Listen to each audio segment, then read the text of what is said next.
All right, welcome. Uh, Tonight we have a little something different. I know we usually talk about comic books and stuff here, but I also really enjoy cartoon strips and web comics and stuff like this. And I found one recently that kind of piqued my interest, and it just so happened that the he has a book coming out next week. So um, I reached out and he was gracious enough to come and talk to us about his upcoming book and his very interesting uh, sense of humor. The comics, I kind of find it a mix between the far side and close to home. So let me just bring him in and we'll learn more about him. Hey, Hey, hey, how's how's it going, Tommy? Is it Tommy it's or Tom or Tommy. Tommy. okay? Yeah, I stuck with the 5-year-old version of my name and just rolling with it. Yeah, thanks for having me on.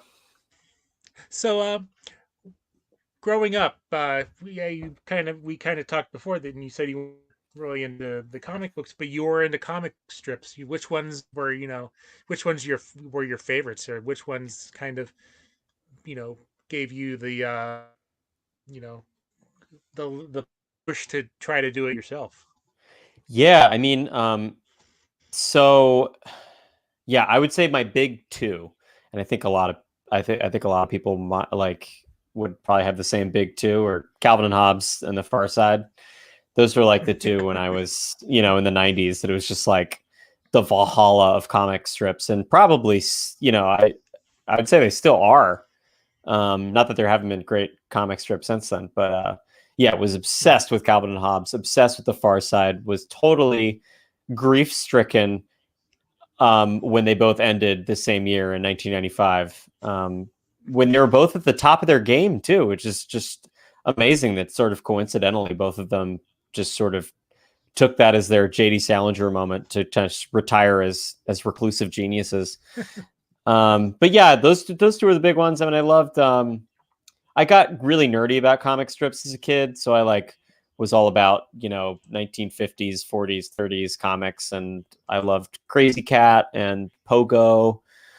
Um, I mean, I was a little precocious bastard, so I was pretty into Doonesbury, like even in like elementary school. Mhm. Um, but Yeah, oh, and I did read some comic books, but they're not the maybe the cool kind. Like I remember thinking that I wasn't cool for liking like I loved the Carl Barks and Don Rosa Uncle Scrooge comics, Mhm. um, which are amazing. And I was a big avid reader of Bone. Okay, good stuff. So, now I was reading on your page, and you challenged yourself to draw 500 consecutive days of comics. I did, and it's really because um, I wasn't a cartoonist, and so it was Hmm. kind of like an attempt to see if I could push myself. So like I was just talking about being obsessed with comics as a child, but I really totally fell away from it when I turned like 13. I did that thing where I went through puberty and was like, I want to play guitar, and then didn't really look back until I was touring all the time as an adult, and you're in the van all day and you just need something to do. And I got into drawing again. Um, I would draw like requests for fans of the band. Hmm. So people would, be like, draw the band members as, Beyonce's backup dancers or whatever. And I would draw it and then tweet it back at them. And it kind of became like a social media shtick when we were on tour. But the 500-day thing I did because I just wanted to see what would happen if I actually forced myself to do it, because all those other times I was only drawing what anybody else wanted. I was never actually thinking about what I wanted to draw to express myself. So it was kind of just an idea that if I turn the faucet on, like maybe there's something in there.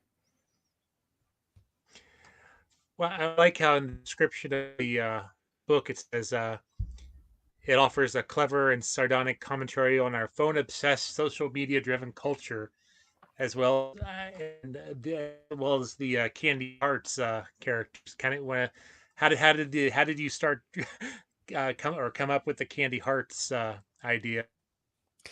Um, yeah, I mean, I think it's it's among many ideas from that challenge. Like, I don't think I would have done anything like it if I wasn't forced to do it every day. So the hearts came into play because it was Valentine's Day and I needed a comic.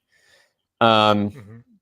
and so I just had this idea of like, oh, you could use like a conversation heart, like, and put something funny on it, you know. So I had a cartoon with two candy hearts like holding hands in a movie theater that say like Mm-hmm. damaged, but in the same way. And then there's like there's like a heart like leering at them in the background creepily that says um, damaged, but in a creepy way.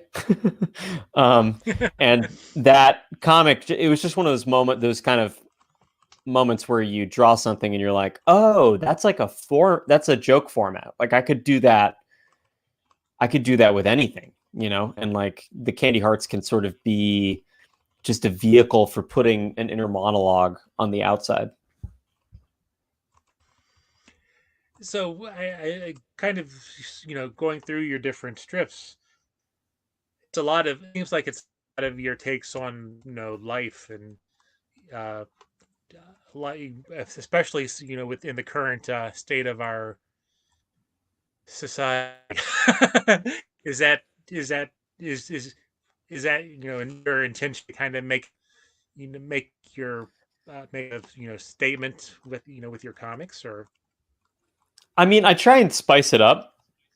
Um, I certainly don't like the idea that every comic I make has to be like some big social statement, though I find myself like mm-hmm. drawn to doing a lot of that kind of stuff. So I try and mix it up, you know. So like there's a lot of stuff I do that's just vulgar and stupid, and then there's a fair amount that is like, you know, social commentary in some way, and then a fair amount that are like about relationships and inner psychology. Um, but I like to throw in a healthy amount of just like lewd drawings of the Pringle Man, or just like, Yeah, um, I noticed that. yeah, he's a recurring character near and dear to my heart. I think I'm going to bring up one of my favorite ones right here. Let me see if I can get that up here. I'm a coffee person, so this one kind Oh, of great. I kind of laughed because I just like coffee, I just want coffee. I don't need anything Yeah, funny yeah. or. And I also like the one I was looking for. It's the IPA and light beer comparison. Oh, yeah, yeah, yeah. As a beer geek, also kind of spoke to me. You're great. What's funny about some of these is like, it was kind of a style of comic I was doing during the project, and now it's kind of been a while since I've looked at it. Like I sort of stopped doing this style of comic, but I kind of want to Mhm. get back into it. It's kind of fun, you know. It's like it's almost like by virtue of doing it every day and sort of competing on an internet landscape, I sort of almost naturally started making memes. It's like Yeah. this is like right in between a comic and a meme. It's and probably more of a meme than a comic. It just happens to be like it's like a drawn meme. You know what I mean? Yeah. Yeah. I like that the Kurg is who hurt you. Yeah. I also love that. Like I think people I don't know assume that I'm one of these because of like how it's phrased, you know, like because they're looking for like which one is he not insulting, you know. Yeah. But I try to lead people off the scent a little bit. So, where did now that since you mentioned it, where did the idea for the Pringles Man come up? Because that's that's just hilarious. That one actually originated from when I was talking about when I was touring with my band and doing Yeah. drawing requests, because somebody requested. I think they phrased it as "What's really in a Pringle in a can each can of Pringles," and so Yeah. I tweeted a drawing of this tiny naked man crawling out of a Pringles can. Um, and yeah, I just started doing more and more of them because he's like, it's fun to trot him out. But But you know, speaking of it's funny because I think it's like to me it's speaking of like trotting him out. oh, there he is, there he is. Although you'll notice that for legal reasons I had to change him to the Prangle uh, Oh yeah, yeah. in this book. But yeah, I mean it is funny though because like I've noticed that some people are really searching for like what the meaning is here, like in terms of like what am I trying? Because I do social commentary comics, so I think they're going like, well, what's the commentary here? And I guess they're maybe I guess maybe it's making fun of the way companies go so far with their branding, but in reality, I just think he's a wonderful man. Well, I don't it's even because like Pringles. yeah. I can't remember the last time I had one either. Yeah, no, I years and years ago. I also noticed on like your Facebook page, you've done a lot of political, obviously uh, slanted cartoons. Are those? Do you enjoy doing those more than let's just say kind of the other fun ones, or I mean, there's I don't know always if what the yeah, no, there's always a moment of trepidation, like with like I enjoy doing the political stuff because I it's something I think about a lot. hmm But yeah, there's always that moment of trepidation because I'm just like, oh God, it's gonna invite just a total storm of insane people commenting.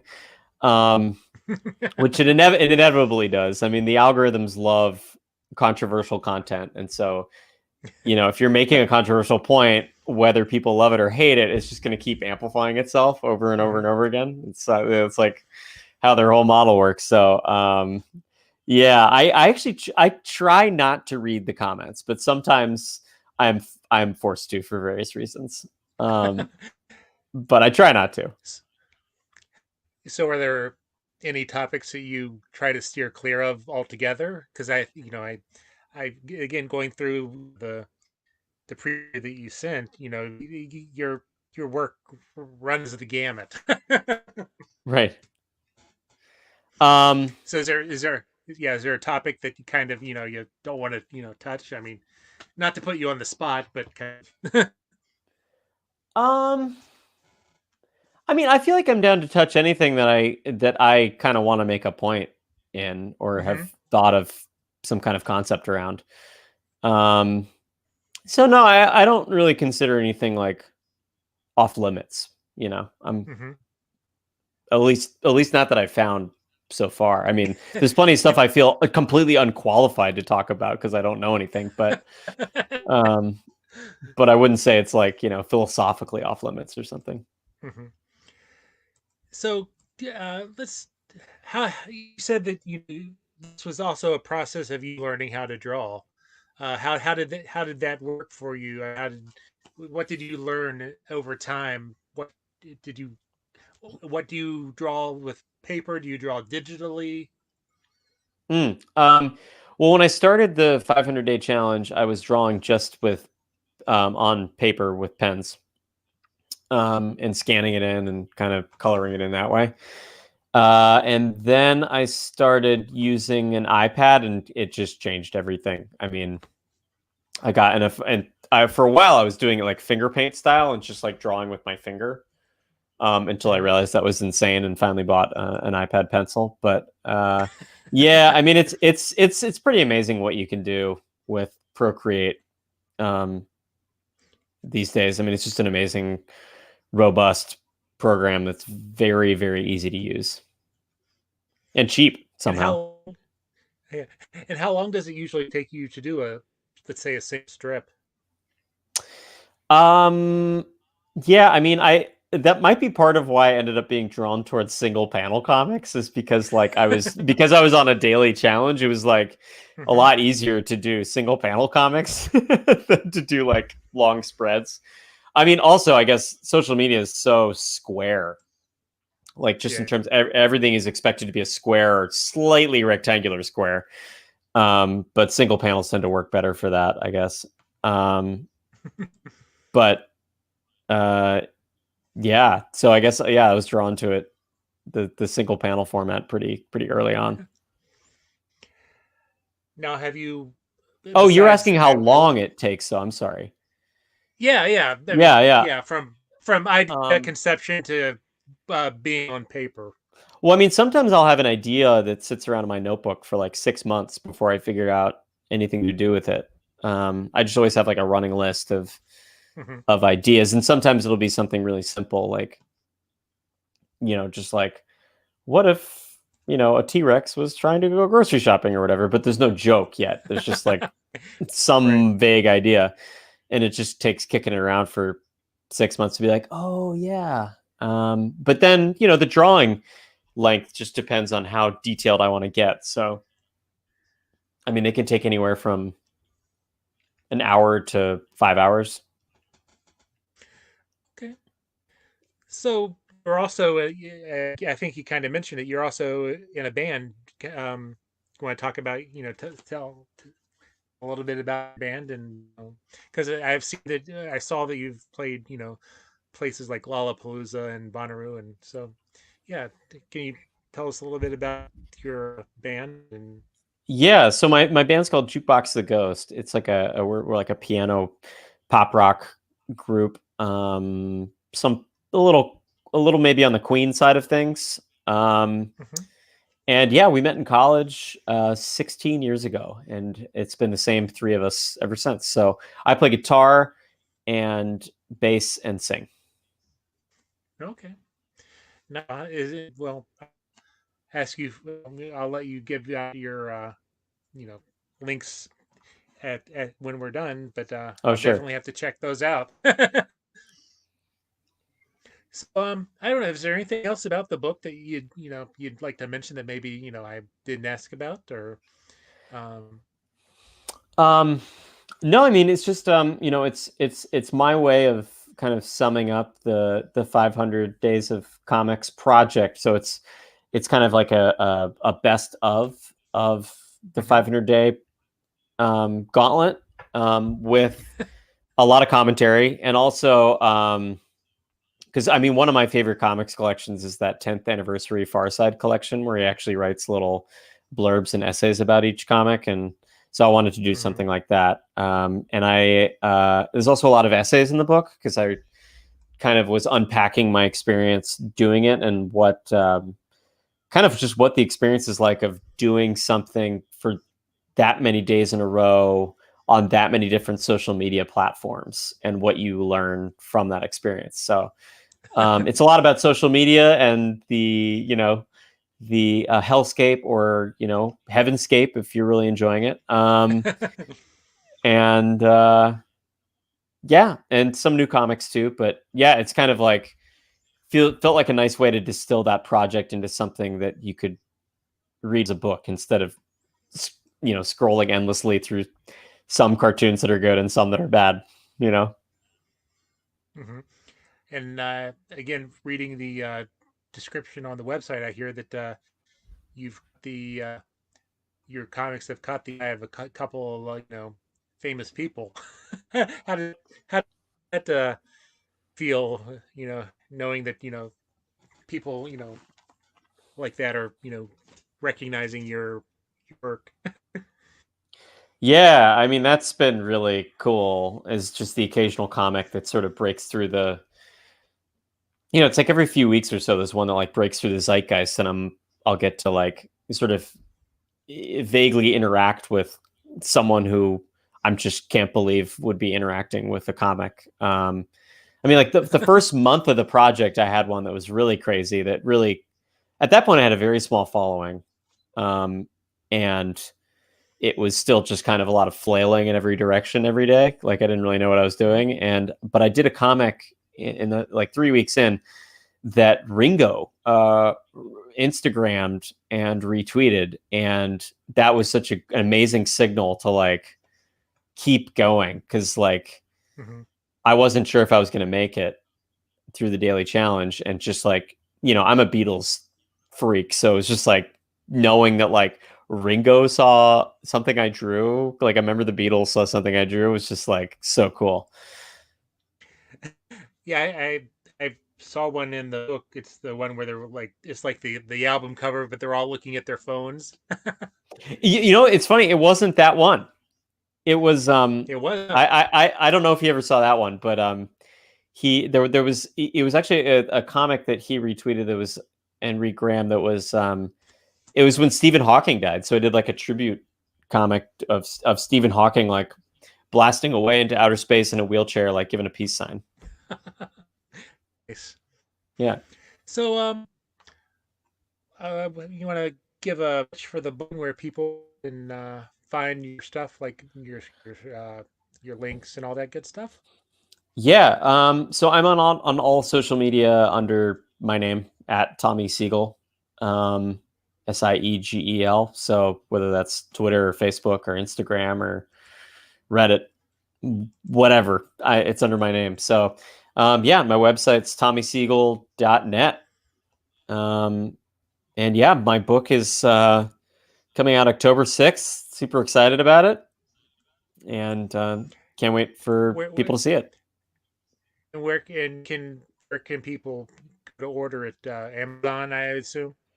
Yeah. So yeah, if you search for the book title online, you can find all sorts of outlets that are selling it. And on my social media, I have a page that in all my bios that links to how you can buy the book. So you can buy it on Amazon or through independent booksellers or any way you could possibly imagine.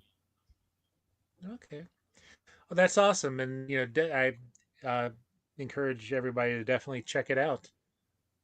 So Thank yeah, you. thank you for taking the time this evening to talk with us, and if you ever have anything else that you'd like to come back on and promote, and you're more than welcome because it was a great talking to you, and again I'm a big